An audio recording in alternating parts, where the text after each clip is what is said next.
than 26 years. And he has worked in the area of program evaluation and performance measurement for departments and agencies that include Canada Revenue Agency, Canada Customs and Excise, and it's now, yeah, oh, I see, okay. They include the Revenue Canada, Customs and Excise, which is now CRA, the Canadian Food Inspection Agency, and Canadian Heritage. From 1994 to 1999, Martin worked for the Office of the Auditor General of Canada in performance audit operations, and in 2004, he became the OAG's Director of Strategic Planning and Professional Practice, and in 2007, he led the Knowledge Management Group as Senior Director. In 2011, he began to manage performance audits and was responsible for various audit products. More recently, he looked after the revenue management and financial controls management portfolios. And in January 2019, Martin was appointed Assistant Auditor General for the performance audit practice. He holds a bachelor's degree in business administration from the University of Quebec and a master's degree in public admin with a focus on program evaluation from the École Nationale d'Administration Publique. So Martin, over to you, and thank you. Thank you very much for this very nice introduction. So good afternoon. I am delighted to be joining you today. I want to acknowledge that since I'm in the Outaouais region, I'm on the traditional unceded territory of the Algonquin Anishinaabe people. As this is a virtual conference, there's probably people listening from many different places across the country. I would like, therefore, to pay respect to the Indigenous people from all nations across Canada and invite you to do the same. I will be delivering my remarks in English, but please feel free to ask questions in French or in English. I'm happy to answer in either official language. I will do my best to answer as many of your questions as possible after my remarks. My plan today is to provide some insights into the Office of the Auditor General of Canada audit work and the importance of sound governance and oversight in public institution. Share my perspective on the role that I play as the senior officer for internal disclosure as a governance control, and outline the Auditor General's responsibility with respect to the complaints received, under the Public Servant Disclosure Protection Act, the PSDPA. Before delving into these topics, however, I would like to highlight a few facts about the Auditor General of Canada to help you understand the work we do and our unique positioning in the federal public sector. We are also the Auditor General of the 3 Northern Territories, Yukon, the Northwest Territory, and Nunavut. Independence is the distinguishing feature of the Auditor General. My office must maintain objectivity and independence from the government programs, activities, and areas that we audit. For this reason, the Auditor General is appointed for a single, non-renewable 10-year term by the Governor and Council and reports directly to Parliament. And in the case of the territories, the Auditor General reports to each legislative assembly.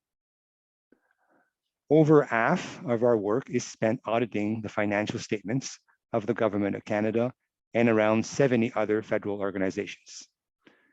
We also examine the systems and practices in federal parent Crown Corporation at least once every 10 years. Again, we carry out similar duties at all the territorial level. And we do performance audits. In fact, we are best known for our performance audits. They are what gets the attention of many parliamentary committees, the media, and therefore the public. When we do a performance audit, we look at a program operated by a department of the government and give our opinion about whether the department delivered the program efficiently and with due regard to economy. We also examine whether the government has the means in place to measure the effectiveness of its programs. Some of our performance audits are prepared by the Commissioner of Environment and Sustainable Development. They provide parliamentarians with objective, independent analysis and recommendations on federal government's effort to protect the environment and foster sustainable development. All this work translates into more than 1.4 million person hours of work per year carried out by close to 1,000 employees and contractors across Canada. For the most part, at this point, remotely. It's been the case for the last 2 years, more than 2 years. We have offices in Ottawa, Vancouver, Edmonton, Montreal, and Halifax. Our auditors travel to the territories to carry out work on behalf of the territorial governments. Hopefully, this gives you a better sense of who we are and the breadth of the work that we do as an office. So now let's turn our attention to the first of the topic I would like to present today: auditing, governance, and oversight. Where we determine greater risk relating to the governance or oversight of public sector organization, their policies, plans, programs, and projects, we may include these areas in our audit scope. This is to assess whether the organization is able to deliver on its own mandate, achieve good value for money, and comply with applicable policies, laws, regulations, and ethical standards. With these audits, our legislative auditors play an important role in helping public sector organizations balance risk with controls and efficiency and costs, and ensure ethical behaviors. Through our reports, we identify the causes of oversight failures. For example, in the audit of the sponsorship program in 2003, we found important weaknesses in the control environment and a lack of transparency in decision-making. For this audit, we had even observed that certain essential controls were circumvented, and therefore the role of Parliament in the democratic process was bypassed. Our audits highlights weaknesses and inefficiencies in monitoring major initiatives. The audit of the Phoenix Pay system is another good example, where we found that there was no comprehensive governance or oversight effort to respond to the pay problems.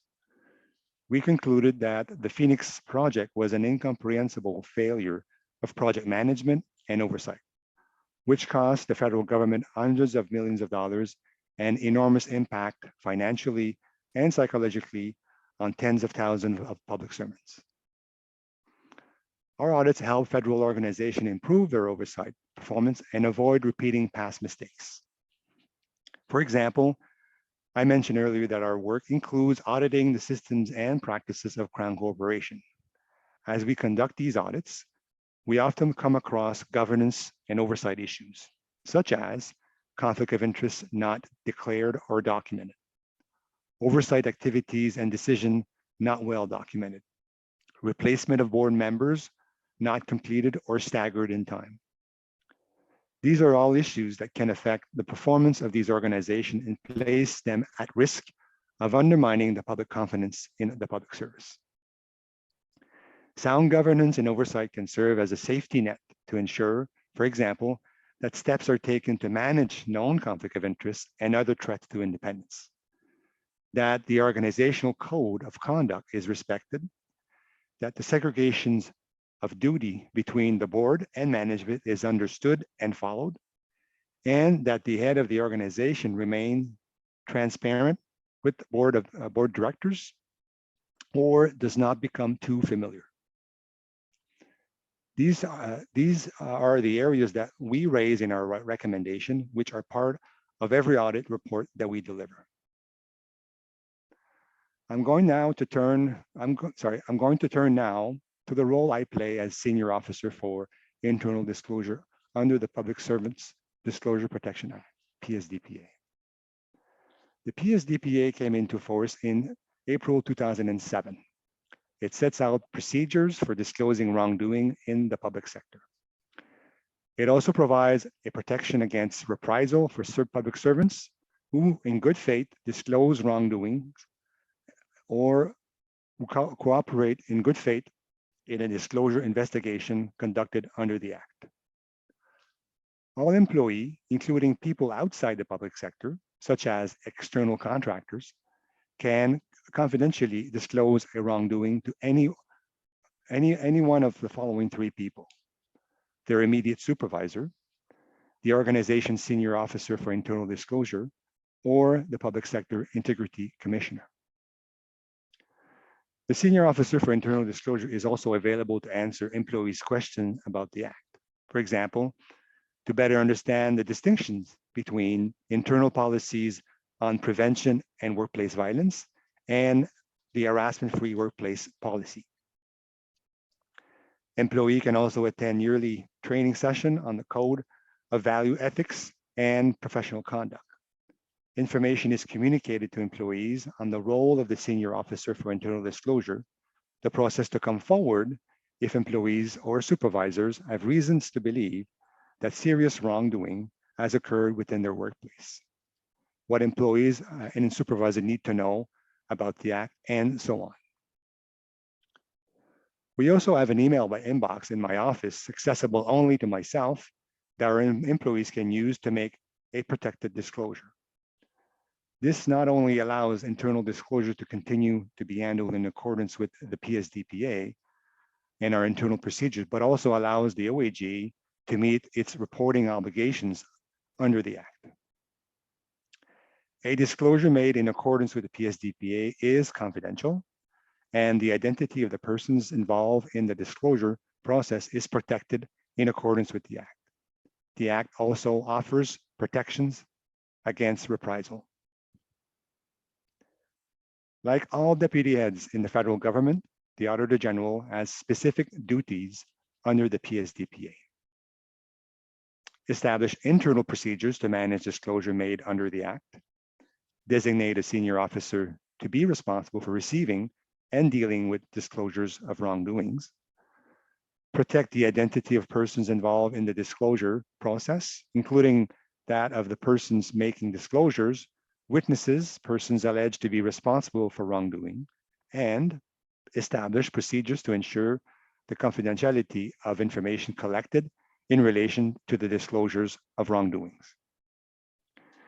If a disclosure is made to the supervisor or to the designated senior officer, in the event of a finding of wrongdoing, the Auditor General must provide public access to information that describe the wrongdoing, the recommendation contained in any report made to the Auditor General, and corrective actions taken by the Auditor General, or the reason why no corrective action was taken. You can appreciate the rigor of the process that has been put in place to offer potential whistleblower a safe way to disclose wrongdoing in the public sector, to contribute to an honest and effective public sector. In the absence of such protection, employees reporting allegations of mismanagement or illegal action could expose themselves to criticism, harassment, or discipline on the job, and even jeopardize their continued employment. In addition to carrying out its duties under the PSDPA, the Office of the Auditor General has additional responsibilities. This is the last point I will explore today. The Office of the Public Sector Integrity Commissioner of Canada provides a confidential way for federal public servants or members of the public to disclose wrongdoing about federal organizations. However, when the alleged wrongdoing is about the Public Sector Integrity Commissioner, the PSDPA gives the Auditor General the mandate to investigate. Investigations are conducted at the Auditor General's discretion. Their purpose is to bring the existing of wrongdoing to the attention of the Public Sector Integrity Commissioner and recommend corrective action.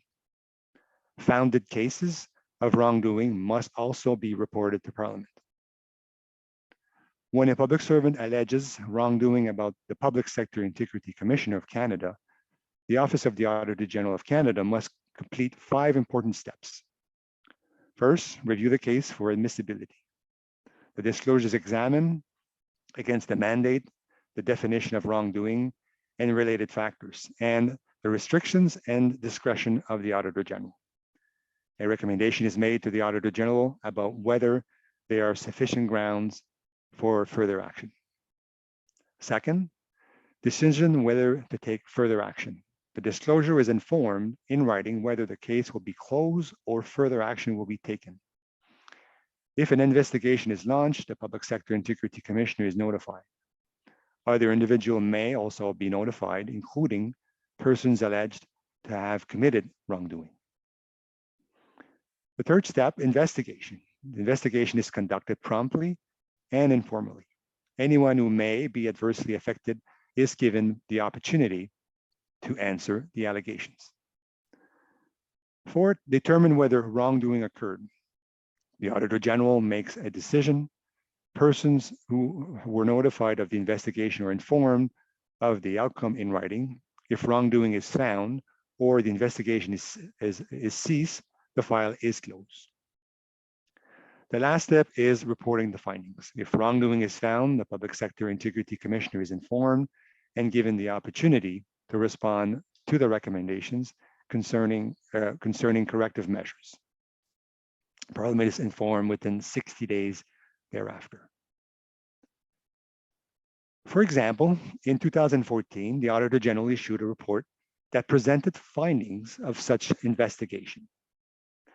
The report brought findings of wrongdoing to the attention of the Public Sector Integrity Commissioner and recommended corrective action. The investigations focus on specific files among several hundred files handled by PSIC. The report did not comment on the overall management of all files, which was not investigated. Our findings related solely to procedural matters. We found that the substantive decisions reached by the Public Sector Integrity Commissioner were reasonable. However, we did make recommendation and the Public Sector Integrity Commissioner was given the opportunity to comment. As a final step, the report was tabled with both speakers of the House of Commons and the Senate.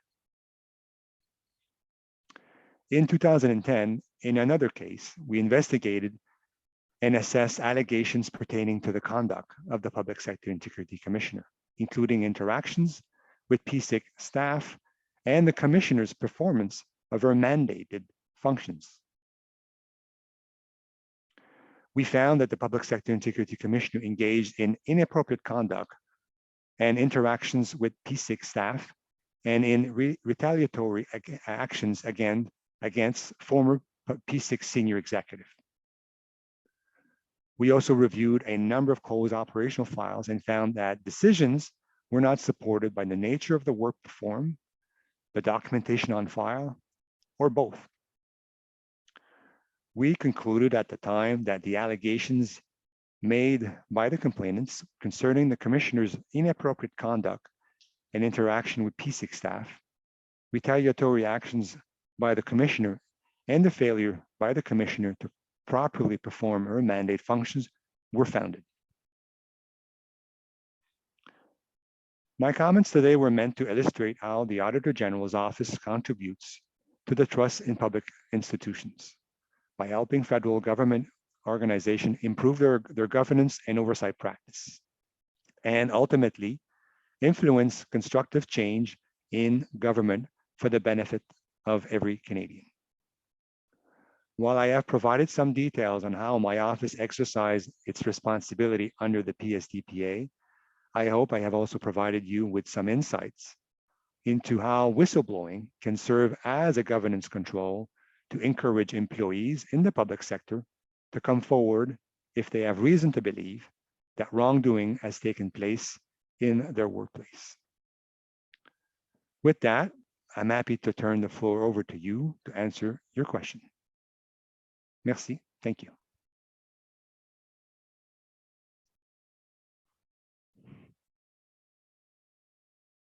I'm now going to turn the floor over to the attendees if they have any questions. I see there are 2 questions so far. The first question from anonymous attendee, can you please briefly speak about your threshold for assessing whether wrongdoing occurred, and what factors do you take into consideration?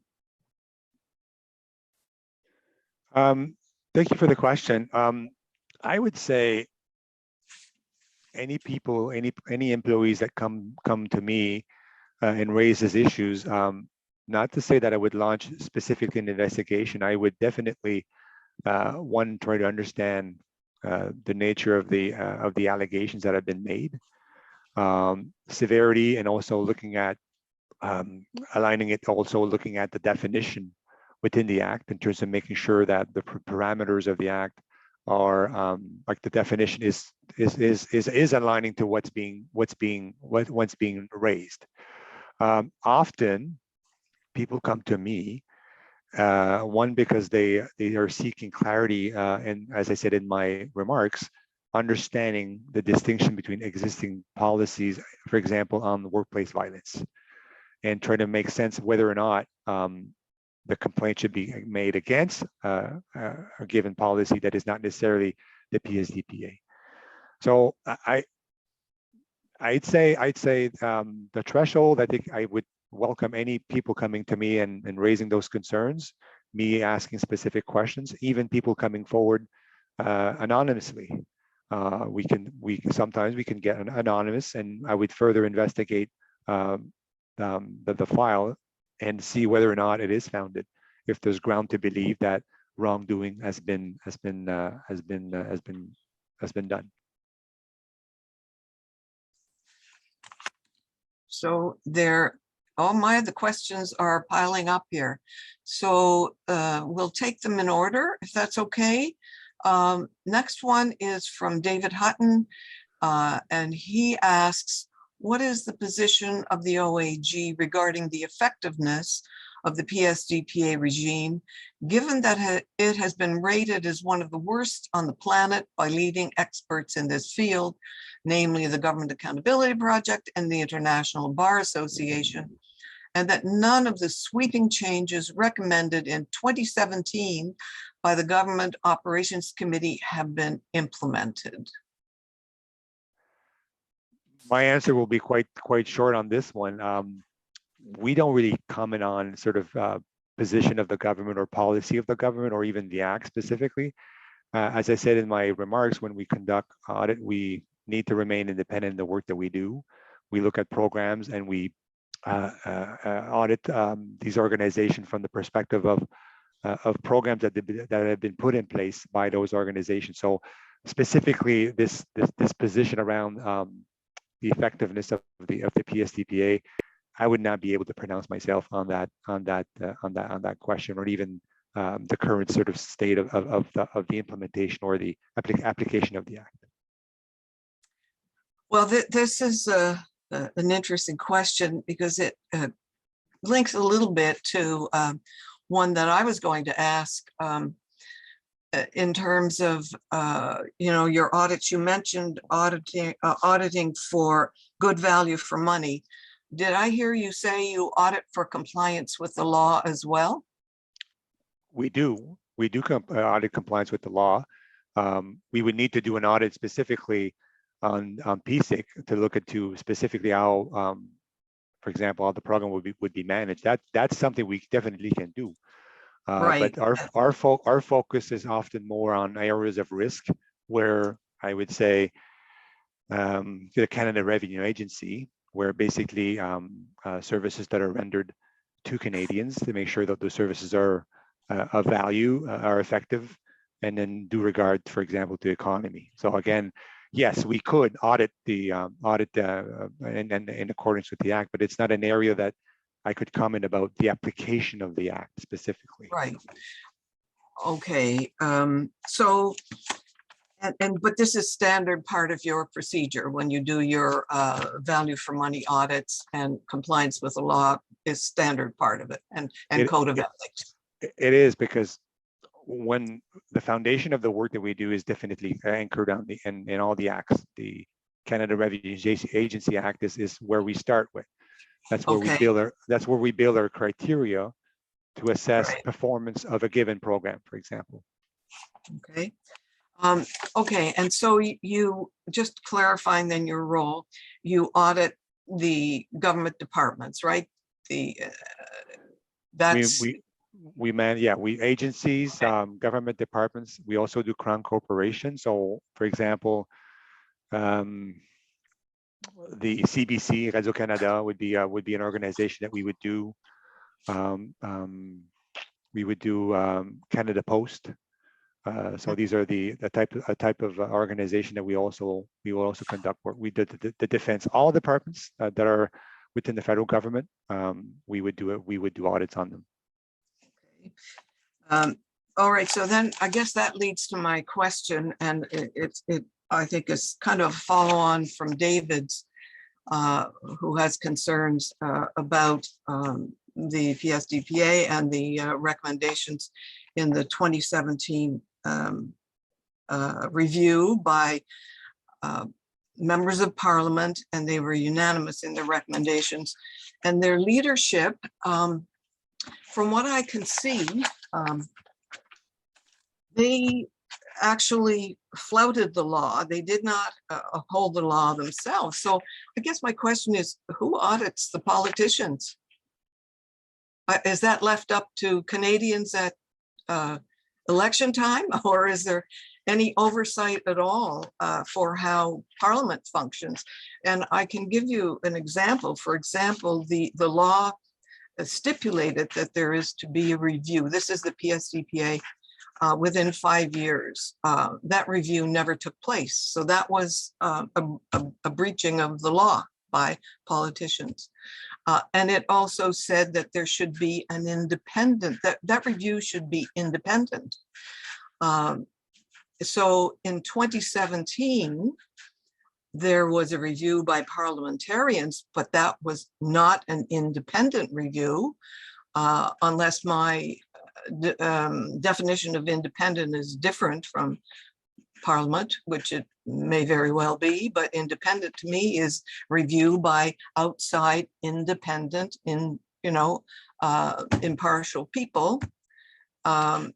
So that never took place either. And then the recommendations of the committee that were unanimous never saw the light of day in Parliament. It was just parked with the clerk, and the response of the government, which was a 1.25 page dismissive kind of letter, which never referred to this over 20, maybe 26 amendments that were recommended. So I guess I'm wondering, what are the consequences when politicians themselves breach the law? Interesting question, because I must admit, my years with the Office of the Auditor General, we have never audited specifically MPs. We did a Senate audit at one point where we were looking at expenses from the senators. So that's, again, aligning to financial management and control audit work that we did. But to audit specifically how politicians are behaving, or how they conduct their work in approving laws, that's not something that that my office is in a position to do. We audit government operations, and then we report to our client, which the client in this case is parliamentarian. This Parliament, it's the institution itself. Well, I hope I've given you something interesting to ponder.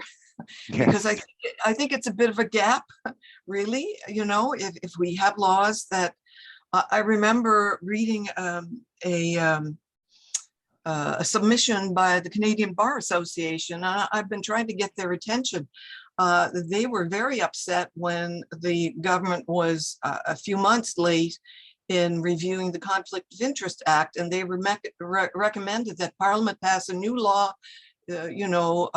outlining consequences for doing such things. I don't remember what the consequences were, but I mean, the recommendations of this act, have been not the recommendations, the mandate, the statutory stipulation that there be an independent review has been ignored since so that's 10 years now. So I wonder what the Canadian Bar Association would have to say about that. I think it says a lot personally to the culture, the political culture that we're living with. And so I will quit because you can imagine there's a lot more I have to say. Maybe just to add to that, just to maybe so again, when laws are passed in the House, we are not sort of there to challenge those laws. We would look at how the laws are being implemented and in the policy. So we don't cross that policy line in the work, the duty that we perform. We look at how it is being implemented, and if there's any amendments to be done or any change or any reviews to be conducted around a specific law, that would not be something that we would do. You mentioned someone independently could be mandated by the government to do so. That's happened in the past. There's some special reports that are sometimes done and requested from. I would think about, for example, Justice Arbo is conducting right now a study on military conduct. So that's sort of an example where it's outside of the government. It's special. It's a special mandate. So that's sort of what. Yeah. So, but the law in this case, and so I guess would the stipulations and the statutory requirements. So would that not be part of implementation when the law requires a review to be done? It requires an independent review to be done within a certain time frame, and it's not done. Would that not be part of implementation? Because the law says, unless the law would say that the Auditor General is mandated to do the review. For example, we have recently received, there was a Bill C2 about the post-COVID measures that were implemented by the government during COVID. And Bill C2 specifically requested the Auditor General to conduct additional work on the post-verification of for example, the CERB, the emergency money that was provided to Canadians, and the wage subsidy program and other initiatives. I think there's 7 initiatives that were mentioned in that act where the Auditor General by law was asked to do. And then sometimes also in some of the laws, we are mentioned as being the Auditor General of that given organization, if it's a crown, for example. So there is sometimes specifically stipulated in the act about that role. Okay, thank you very much. Now there are lots of questions here. Another one, within healthcare, it seems there are multiple different routes to pursue for whistleblowing endeavors, and overall it seems intentionally confusing. If you don't pursue the right route in the eyes of management, this becomes a means to further discredit your claims. However, even when reaching out to the Chief Ethics and Compliance Officer through our organization about an issue, they advised that this issue was not appropriate for them to be involved in because the union was involved as part of a professional responsibility concern, also outlined in our duty contract within the organization. I guess my question is, in healthcare, what is the route we should be pursuing when part of a union? Well, that's an interesting question. Honestly, like if I apply to what I do, when I get people to come to me, I do engage with them and listen to them. With respect to the question about pursuing it with part of a union, I would probably say that's probably the way you need to go. I'm not sure exactly how to answer this question, to be quite honest. Yeah, it's a difficult one, isn't it? It is difficult, but the sense I'm getting from the person is that they're not being listened, and the concerns that's raised don't seem to be passing the first assessment of admissibility of a complaint. and they're not necessarily directed in the right place. So again, persistence, and again, there's a responsibility that I have to assess those complaints that are coming to me, or these alleged complaints that are coming to me, and applying the procedures. So that's my duty that I'm assigned by the Auditor General and other senior officer for internal disclosure. That's the duty that they have, and then I have the duty to report back up and report to Treasury Board. I produce a report on a yearly basis that speaks specifically. So I'm surprised that the person sort of the point that's raised by the person here that they have no avenue to go. Right. Well, I don't know, what the situation is, but I do know that they mentioned part of professional responsibility. There are, and so there must be a professional involved. I don't know which profession, but there usually are colleges which issue licenses, and if there are issues with professional responsibility, complaints can be made to the colleges if it's about an individual. And I think about an organization too, so that might be an avenue to consider. Yeah.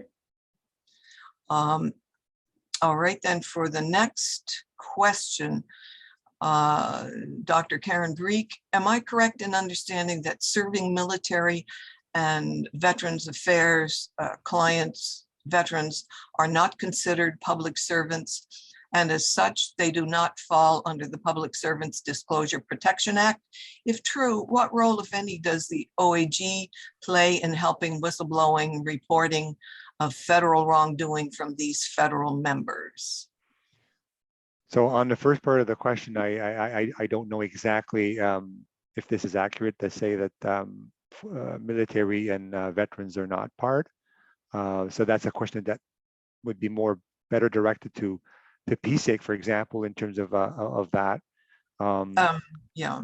And then we don't play a role for those that are not necessarily covered by the PSDPA. PSIC would be that organization where people can go. So as I said in my remarks, they can go internal to the supervisor, to myself, and then directly to PSIC. So people can go, the public can go to PSIC and then file a complaint or an alleged complaint to that organization, and they would decide whether or not, again, similarly to what we would do ourselves, determine whether or not we would proceed at the discretion of the Auditor General with an investigation. In answer to the first part, I can answer, and they are not included under the PSDPA. If I remember correctly, the law says that they should set up, internal systems similar to that prescribed in the PSDPA, but it does not fall under the law itself. And so therefore would not come under your wing as such, but you do audit the military.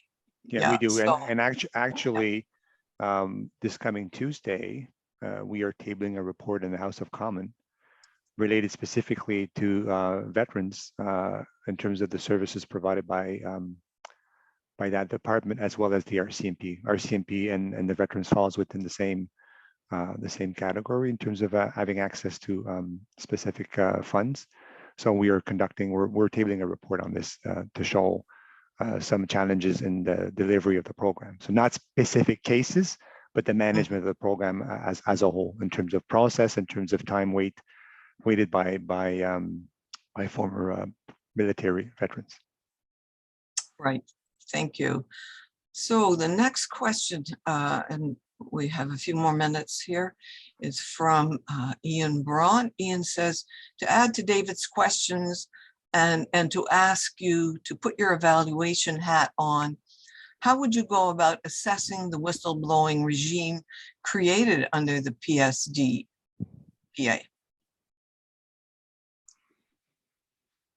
Interesting question. again, I think the question is more as an evaluator. I think would be definitely looking at the implementation of it in terms of how it's been implemented over years, how effective it is in terms of what's the results and the outcomes that are coming out of it. Again, not sure how to answer from an audit perspective, because we would do our selection of audits based on risk and looking at specifically areas of concerns that need to be brought to the attention of parliamentarians and Parliament. A traditional evaluation that I would be conducted, as I did some evaluation work in the past, looking at sort of the raison d'être, sort of the rationale behind that sort of that policy or that act, and understanding what's the benefit and what are the outcomes coming out of it. Thank you very much. And we have one more minute. So are there any other reporting avenues for your PSDPA responsibilities other than email? Have you considered other reporting mechanisms to ensure the integrity of the initial report of wrongdoing? That is a way we've created recently because of virtual. That's in the past, people either came to me directly or provided me, I could say, a brown envelope, to be quite honest, if it's the person that wants to remain anonymous. The email mechanism is an email that is accessible only to me. So people could confidentially sort of file a complaint about a wrongdoing in the workplace. In terms of reporting, I do send emails in my office inviting people on a yearly basis. I invite people and remind people of my responsibility, and also the fact that the act does exist and what are the procedures that they would need to follow. So there's a bit of education and training that is being provided to people. I think that's the way that we've established. Trying to remain as confidential as possible is key. I know systems and emails could be accessed by administrators, so there might be some people that might have concern, but that doesn't prevent anyone to come and knock on my door, my virtual door, in order to be raising potential concerns. Thank you so much. And I note that it is now, well, in BC time, it's 1 o'clock. I guess it's 4 o'clock there. And thank you so much, Martin, for attending and giving your presentation and giving us some insights into your work at the federal level. I noticed one question asked if provincial people could go to your office, but I think the answer to that one is that your responsibility is federally, and there would be auditors in the provinces who would probably have similar roles as yours federally, I suspect.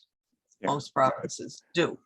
But at the same time, people could go to the commissioner, to the public sector integrity commissioner as well. So that's the other avenue. I know some people might want to use different avenues, but the commissioner is there for that reason. If even myself is not consulted or even approached by my staff, because I'm the one maybe that's the alleged sort of concern, then they can go directly. They could go directly to the PSIC commissioner. Thank you. Thanks so much, and thank you to the attendees for their questions. I think we probably got to most of them. So, Paloma, we're now going to move into our open forum with the attendees amongst themselves.